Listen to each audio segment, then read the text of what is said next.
Before I start about the bridging and secure, just 2 minutes about Masthaven, the company I work for. We're an FCA regulated award-winning lender. We're one of the first lenders in the bridging finance market who became regulated in 2010. For us it was a very important move, and I've discussed with this gentleman before we started that FCA is pretty much going to take over the bridging market within the next 2 to 3 years, depending on who you listen to. We are a multi-award winning organisation as well. We've won awards through Business Money Facts, Bridging and Commercial, the National Association of Commercial Finance Brokers, and our good friends at Financial Reporter here in the front row. We've been established for 31 years now. We had our birthday last year, our 30th birthday. We didn't really make a song and dance about it, but we are a very solid, dependable lender with many, many years of experience. In that experience, myself and Paul have been in the industry for more years than I care to mention, Paul. Paul doesn't look 72 because it's the dye he puts in his hair, but we like to think that we know what we're talking about. Oil of Olay. We like to think we know what we're talking about when it comes to bridging finance and certainly secured loans in the micro mortgage market. Something else that's important to me, and certainly more so when we're here, is we're UK-wide coverage. We cover England, Scotland and Wales. Obviously last week we all held our collective breaths for the vote, and especially me, as I've booked up on a Scottish trip up to Edinburgh in a couple of weeks' time, so I was worried about whether I'd actually go or not. But we do cover Scotland from Aberdeen down to Aberystwyth, and from Torquay down over to Troon. We've got BDMs that cover nationwide as well, and on Paul's side of things, he bought a beautiful Mercedes about 6 months ago and it's already done 70,000 miles. Little flavour of Masthaven for you. What I want to do now, we're going to do it into sections. We're going to do secured loans, bridging finance and then micro mortgages. So I'll hand over to Paul. And Paul, for those who don't know him, if there's something that you want to know about secured loans but were too afraid to ask, Paul, in the next 10 minutes we'll talk about everything you were afraid to ask. Really? I was going to pass it over to Marie, actually. So, here we go. So, Masthaven secured loans. And I think that what we're not trying to do here is just sell Masthaven. So, obviously, we both work for Masthaven. This is what we do. But I'm going to give you a bit of an overview of the secured loan market. Were any of you in this secured loan seminar earlier when Alan Cleary was talking? Okay. I couldn't, but I understand the market's going to grow to 200 million a month next year. Was that right? Is that correct? Yeah, I think so. Well, I don't know. I'm asking the reporters here. Were you not in here? I wasn't in that seminar. Okay, it wasn't important enough for you to be in. Thank you very much for that. This one is. Yeah, exactly. So, okay, so second charge loans. Second charge loan obviously is a loan that effectively sits behind the first charge and is becoming more and more popular. Prior to the credit crunch, it was very popular indeed, and I think there was always an argument of, was there a real validity for a second charge over a remortgage prior to 2007? I think that there is a huge potential right now for genuine reasons to have a second charge. I think I read somewhere that Ray Bolger is even on the back of this one, and Ray is Mr. Mortgage, let's be honest about it.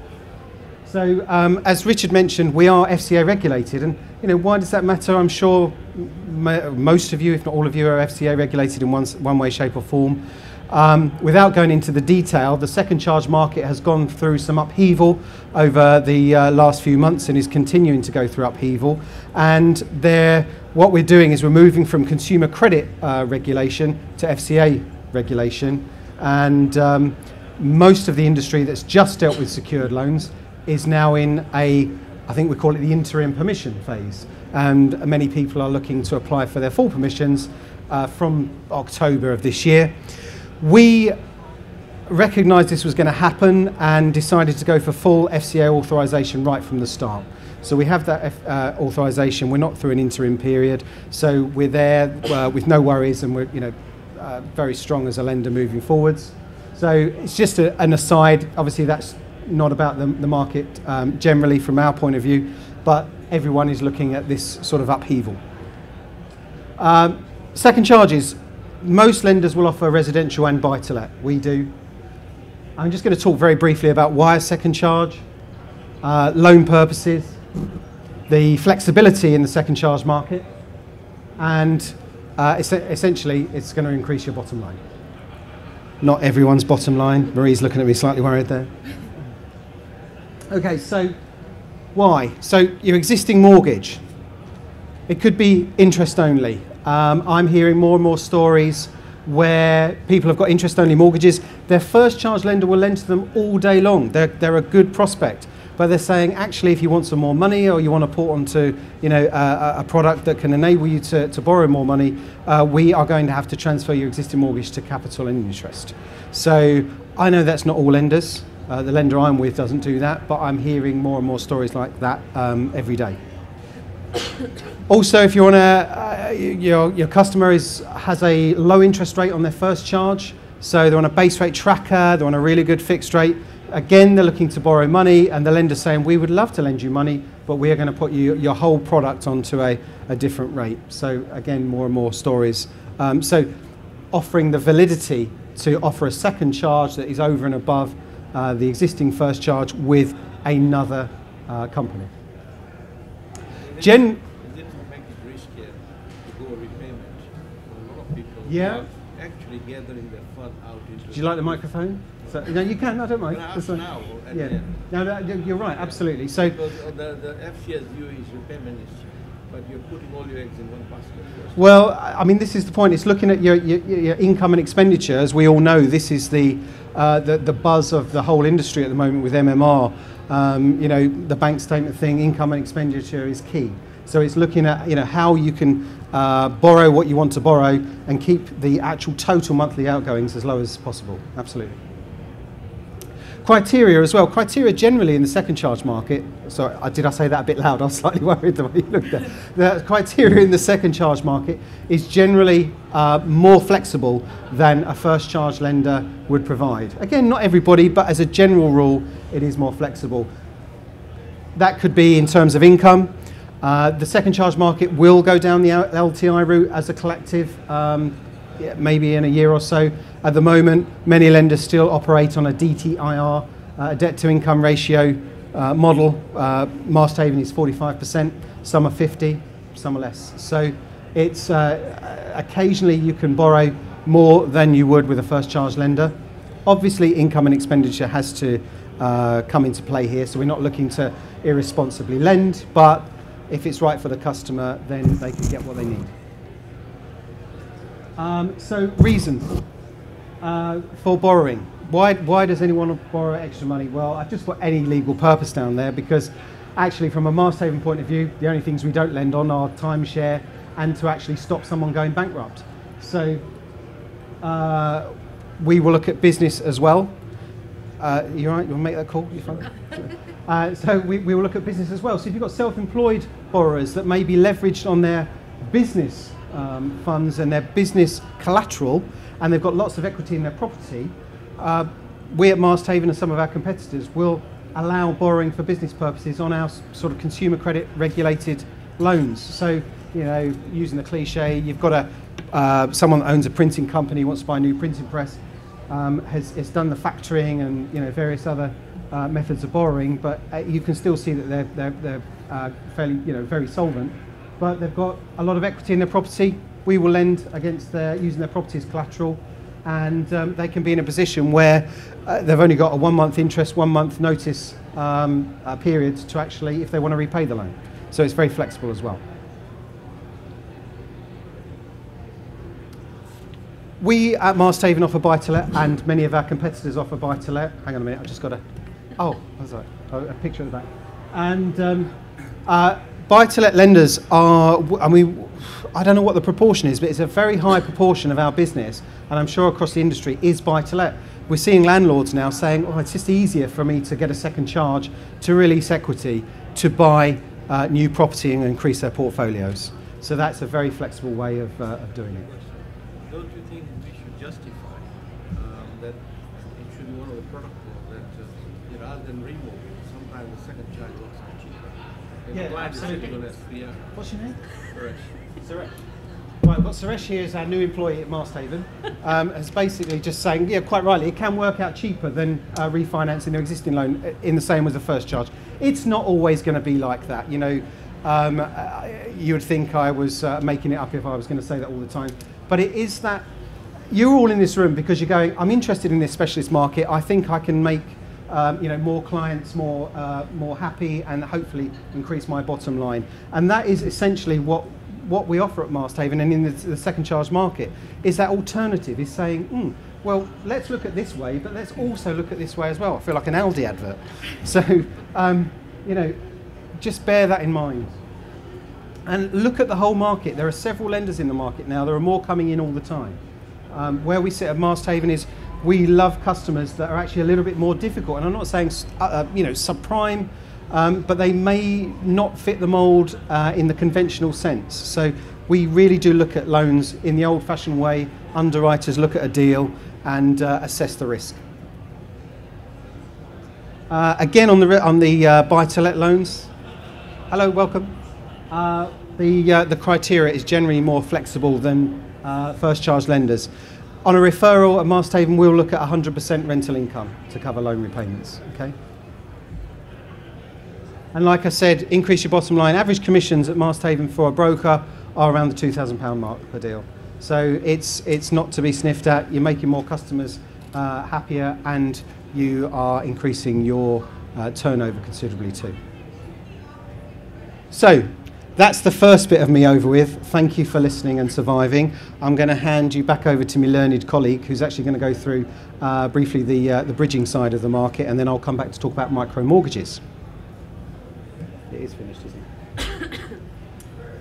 As someone said, the greatest double acts in the world often leave a long-lasting memory, and I hope you will agree that Paul's fascinating insight into the secured loan market is worthy of that. I want to talk to you about bridging finance. It's my speciality. I'm not going to be as long-winded as Paul because I found his talk quite boring. I'm going to talk about four main things about bridging finance.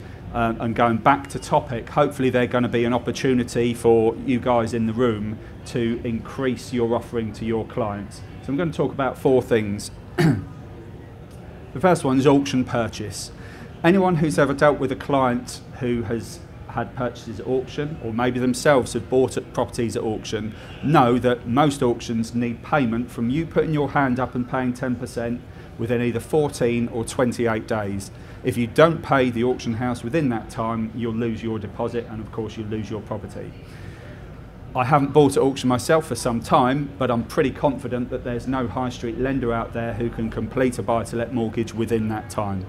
Thus, a lot of professional property people use bridging finance to help purchase their property that they've put their hand up in auction, even if the property is unmortgageable or needs work doing to it, or they're going to alter it in some way. The thing with bridging finance, and a lot of people say to me, the thing is, Rich, bridging finance is expensive. And my argument or answer to that is, compared to what? And it is expensive compared to a buy-to-let mortgage. It is expensive compared to a residential mortgage. And yes, of course, you are correct. Please come in, sit down, take a seat. I won't bite. So it is expensive compared to the high street, but if you can't get the mortgage from the high street, is it really that expensive compared to a product that you can't get? Now, of course, when we go to auctions, and Masthaven have recently got into the auction finance side of things, there's a lot of property professionals in there who have vast sums of money who can leverage that money very quickly to buy within 28 days. Where bridging finance can help, if you have a good solicitor, is you can buy that property within 28 days, and if you then pay us back, your money's come through in 2 months or 3 months, there's no exit fee, certainly with Masthaven, to pay that money back early. So you can have the money out for 3 months, 6 months, 9 months, anything up to 12 months, you're paying roughly 1% a month, and then you can pay that within that time, and then you can pay us back when you get the money, whether it's via remortgage or whether it's via other funds. The other thing that auction finance or auction purchases bridging finance can help with is second charge lending. We allow, as most bridging lenders do, second charge lending on buy-to-let property and also on main residential property to help create further liquidity to help you achieve 100% of purchase price. And you'll see Masthaven and other lenders advertise 100% of purchase price available with a small asterisk, and underneath it will say with additional security. So what some people do again is we'll lend, let's say, 70% against the auction purchase, and we'll lend 65% against their main residence or buy-to-let residence on a second charge to create 100% of purchase price. So they can go into the auction knowing that they can stick their hand up and they can pay effectively on the day. Puts them in a very powerful position. Certainly pre and post auction as well. They might want to purchase a property before it goes to auction. How long will it last before your decisions expire? So if you buy pre-auction, Yep. and you're looking for a deal. Yep. Okay, so the gentleman was asking how long do our personal terms last if it's pre-auction. Ours are 28 days. Most lenders are 14 to 28 days. So if we issue terms, it's good for 14 to 28 days. Obviously, subject to valuation and bits and bobs. Well, yeah, again, very valid point. I'll microphone this one if I may. A lot of people say, can you complete within the 28 days? And as a lender, as I said earlier on, for over 30 years, we like to think we've got the experience, and one of our senior underwriters is sitting amongst us in the audience, that we can complete in 28 days and much less on the majority of occasions. But of course, the two unknowns are the client themselves and also the client's solicitor. The client themselves may go to auction on a Friday afternoon, come to you at Friday 5 o'clock to say, I've just put my hand up, I need to complete within 28 days. You say, great, okay, let's get the ball rolling. First thing Monday morning, pay your valuation fee, let's get the forms in, and then you find out they've gone on holiday for 2 weeks. Never going to be helpful. And consequently as well, the solicitor that they've chosen may have never dealt with bridging finance before, and they don't get the need for speed. Our bridging finance solicitors and of course our underwriters know how to complete quickly, and we've completed deals in 3 or 4 working days from receipt of initial inquiry on the phone or via email, so we're very averse to it. Next thing, chain break and downsize, and we've discussed this before, so I'll repeat it again, please don't fall asleep. Because we're an FCA regulated lender, we can do owner-occupied first charge bridging finance, and well, I think the first ever recorded instance of bridging finance was on a Scottish castle way back in the 1700s, believe it or not. Please Google it and put me to the sword, where thanks Amy, where a purchaser has agreed to buy another property, therefore that person has agreed to buy another property, and the purchaser of the first property pulls out within days, minutes, hours of completion. So the guy who wants to then buy the second property is in a mire, up a creek without an instrument. Bridging finance can then help bridge on the property that has been unsold to help purchase the one that is being bought, and give time to that client to then of course sell that property again to another prospective purchaser. The downsize bridge, I'm going to have a lean if I may. The downsize bridge is we're finding we're getting more of them, and again, talk to the guy in the front here, because of the demographic age of clients. Everyone's living longer. People in the equity release market will certainly tell you that. And what we're finding is there's an awful lot of elderly clients who have a lovely big family home that they've lived in for 20, 25 years. They brought the kids up. The kids have flown the nest. It's a 5-6 bedroom place. They're knocking around in it. They don't need to live there.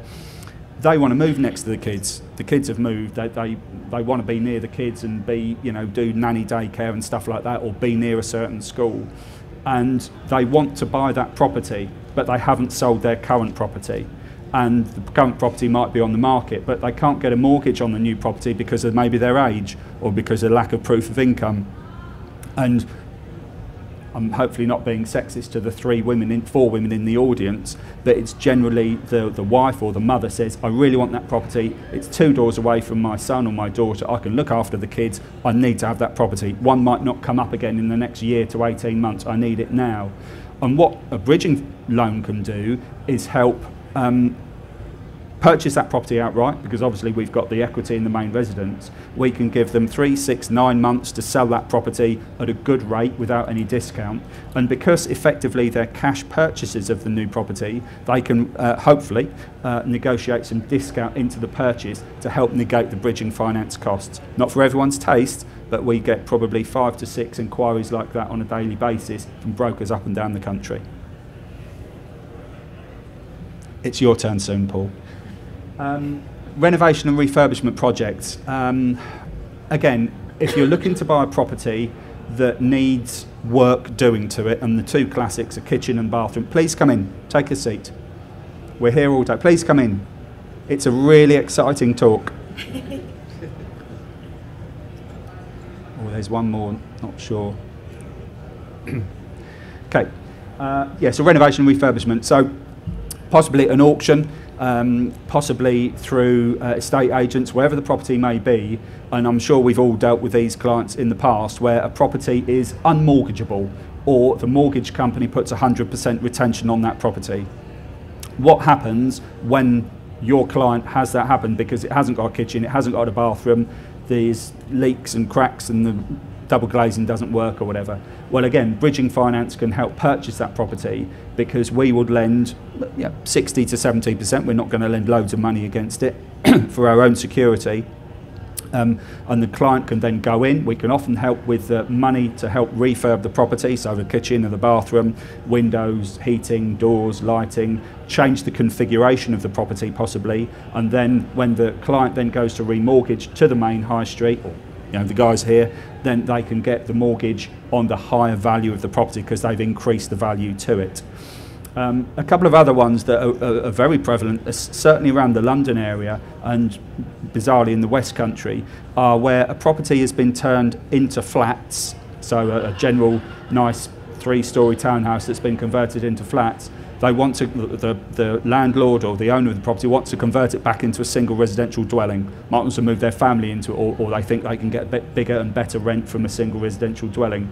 Again, not many high street lenders will look against that type of property because you are effectively taking a perfectly good 3-flat property, reducing the value straight away by taking out 2 kitchens, 2 bathrooms. You probably have to do internal decoration, reconfiguration, and no high street lender really, as far as I'm aware, wants to lend against those type of properties. Certainly not in the numbers that they were 5, 6, 7 years ago. Again, that's where bridging finance can help. Just one other. Yep. Probate. Gentleman at the front again, probate. When a property has been left to son and daughter in mum's will, let's just say, bridging finance can help, providing that probate will be granted or indeed has been granted to the son and daughter to help give them one half of those the money. The general rule of thumb is that son or daughter, one of them wants to live in the property, the other one wants their half of the cash out of the property, and there's a need for speed. Bridging's all about speed. Generally, people don't want a bridging loan, they need a bridging loan. So there's 101 different reasons why the son or daughter wants that money and they can't wait for probate to be granted. But it's usually to do with property transactions. They want their half, their slug of the equity out of the property. And again, that's where bridging finance can help. So thank you very much. Final bit from me, development finance, including self-build. Quite a bit of buzz about this on the dance floor down there today. There's no real development finance lenders here. Everyone sort of dips their toe in the development finance water, so to speak, and Masthaven are no different. Development finance, in my experience, is from the floor upwards. So yes, it can be a conversion of a building from offices into residential or a pub into residential. That for me is under the renovation and refurbishment section. Development is where you're either altering or totally developing a new structure to the property. It's a material structural work, and that's where there's a dearth of lenders out there, long-term and short-term, who will do that type of project. Obviously I can only speak on behalf of Masthaven, but because we're a regulated loan, we're doing an awful lot of self-build projects. A quick example would be a large house on a large plot, a large garden. The owner of the property wants to hive off half of that garden, still leaving a very nice garden to the main residence, and then build in that second half of the garden. Not many lenders out there, certainly very few bridging lenders, even if they are regulated, would want to do that sort of project. The idea, of course, being we lend them the money to to build the property in the bottom half of the garden. Once that property's been built, they then split the title, sell the existing property, pay the bridging loan back off, and they live, mortgage free, of course, in that property with money for the rest of their lives. Again, typically older clientele do that type of thing. We've finished off development projects where people have wanted to build houses and flats and just simply run out of money. Things change, times change, finances change, and they might be 9 months into a 12-month build and just need 50k to get them over the line. It's wind and water tight, they just need internals doing, or the driveway, or landscaping, and again, that's where bridging finance can help to finish that project off. It's not everyone's cup of tea, but so long as the experience is there, the location is reasonable. We won't do it in the Highlands of Scotland, or very few in North Wales, that sort of thing. But so long as it's near major conurbations and the numbers stack up, years ago the GDV used to be worked out at a third for land, a third for build, and a third for profit. That's not true anymore, because it's the profit element that gets squeezed. But obviously, if it's a regulated self-build project, you're not worried about the profit because you're going to live there with your family. So that's me. We'll obviously take questions after Paul's talked about micro mortgages, but just a quick insight into bridging finance, 4 areas that we get asked for, and I've been asked for today on numerous occasions, that can help maybe give an insight into how bridging finance can help you and your clients. Paul, Brett.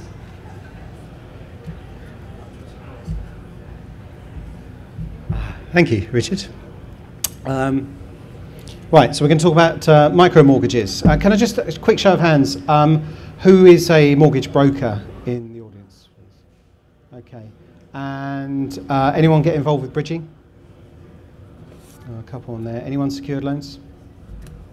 Okay, so a little mix already, that's good. Little mix, that's good. I don't know what I'm talking about. So, micro mortgages, right, what are they? Actually, I was just thinking the first instance of a micro mortgage was at the Battle of Hastings. I'm just trying to beat that story of yours, I can't do it. So, let's be serious. So, we offer first charge loans as well, because I think have we mentioned once or twice that we're FCA regulated? So, it enables us to actually offer charges mainly on unencumbered property. We will look at remortgage, and other lenders in the market do offer micro mortgages, and some will do purchase right now too. So I should say, I've said why there, but essentially, a micro mortgage, what is it? Well, essentially, it's a mortgage but of a smaller size. We at Masthaven start at loan size of £5,000. I actually think that there are lenders out there that look at 3,000. But so we start from 5,000, we go up to 200,000, 135, but 200 on referral, and it's there for various reasons. And so we'll look at why, we'll look at the purposes, and of course, as I mentioned before, about increasing the value proposition. So why? Well, essentially, loan size, as I said, we'll start at £5,000. And you're looking really for customers that, as I say, they've got an unencumbered property, but for whatever reason they are struggling to get other types of finance, or they just don't want to look at maybe unsecured, that may be higher interest rate. The other reason we look at micro mortgages is clients' age. So we'll go up to 80 at the end of the term. And we'll take somebody, if they're 70 years of age and they've got a pension income that's provable, we will lend to them if we can confirm affordability. Now, as we all know, a lot of first charge lenders are struggling a bit with that type of proposition. And income, as I mentioned before, our income multiples at the moment, we have a debt to income ratio multiple of 45%, which can work out to higher than the industry norms on first charge mortgages.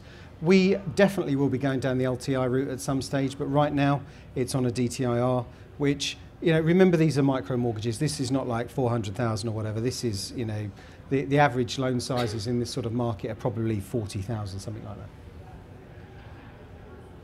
that. We'll also offer all of our micro mortgage products on our second charge plan. So we've got plans that will enable clients to borrow if they've got some adverse credit, an element of adverse credit.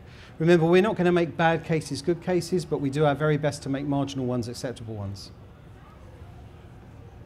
So purposes, well, again, I've said any legal purpose, and it can be an alternative to equity release. We are seeing some later life clients look at a micro mortgage as opposed to an equity release loan. Why? It just enables them to have more control. They're making payments. They're not giving up equity in their property, and it just enables them to keep more in control. And they're the ones that have got strong pensions. They've got that retirement income, and actually, a lot of these people may have gone for an unsecured loan first. They might have gone for, say, £10,000. Gone online for an unsecured, and for whatever reason, perhaps their credit score is not great, or actually they don't really have a lot of credit, so that's made their credit score not that great, and it just means they can't get anything unsecured, and then they'll look at us on a secured type of proposition. As I said, it does add value. It enables you to look to lend to more clients, and it provides them with a competitive alternative if they are struggling with credit score or some type of credit history issues. So that was obviously a very brief run through on the PowerPoint, but I think that if anyone wants to sort of fire questions generally, in a minute, Suresh. Sorry, wait there. No, go on. I'm joking. What would you like to ask? Can you go over the income calculation? I mean, just as an example. You said 45. Yeah. Okay. It's probably easier if I actually give you some literature on it rather than actually go through that with the whole group. But essentially, you can be looking at income multiples of 5 times income if it's right, if it's a low LTV, if there are right affordability factors, because it's not only DTIR with us and the market, everyone does it slightly differently, and what I can't really do is just give a pure advert for Masthaven. But what generally speaking, what we do, we have a debt to income ratio where essentially at the end of every month there is a certain figure based on their borrowing, and then what we do is we look at their income and we look at their outgoings as well. So we actually do like a two-part affordability test. So even though income multiples can be higher than standard first charge multiples, we are quite strict when we look at our affordability, and we have to make sure that with us there's at least £100 surplus at the end of the month, taking into account the existing mortgage, the extra borrowing, looking through their income and expenditure. So I'm not trying to dodge the question, but because I'm talking generally, if you go and talk to other lenders that do a similar thing, they will work it out in a different, slightly different fashion. But we can, if anyone wants to have the exact details on that, I can then email that over, no problem at all. Yeah. The dividend investment and absolutely, and that's one thing to mention. I think there's been a lot of talk about self-employed clients. It is an advert for Masthaven, but we will look at self-employed customers where they've got books, but they perhaps haven't got a qualified accountant. We've actually got 2 accountants in-house that will go through those books and confirm an income figure. So we try and be as flexible as we possibly can. We'll look at 12 months, trading. So if they're not trading, they're just selling rental income. well, again, we will look at rental income, and a lot of other lenders will do that too. But in our space, when you've got somebody that's got an unencumbered property, it may be that they need extra flexibility. They might need a little more speed. As I say, might have a little bit of adverse credit flying around. So it's stuff that even perhaps before MMR, the first charge lenders would have done, but perhaps they're shying away from now because of their risk and loan size. So it's not that we're not complying with MMR. We are. But we're in a slightly different sector of the market right now, and it means that we can pick up business that you're struggling to place. The amount of specialist second charge brokers that say to me they get either other brokers or clients say to them, I need a second charge, and they will say, well, fine, how much is your first charge? And they'll say there isn't one, and they'll say the clue's in the name second charge. So we've put this in place for those type of customers that are saying, actually, look, we don't want to borrow a huge amount because it's only, say, 10,000. You know, the first charge lender doesn't really want to know, or because we're 65 years of age, the first charge lender doesn't know, or because we've got some adverse credit, the first charge lender doesn't want to know. So there are so many different reasons why people come to Masthaven and our competitors in this micro mortgage bracket. There are actually only a few competitors in the market, which is great for us. It's offering you this extra flexibility and these other options that perhaps we as a lender, we do a bit of advertising, but we don't do what the high street lenders do. So unless you know about the specialist market, you just don't know we exist and you don't know the product's even there. We are on Trigold, we're about to go on to Mortgage Brain, and I'm getting brokers phoning me saying, didn't even know you existed.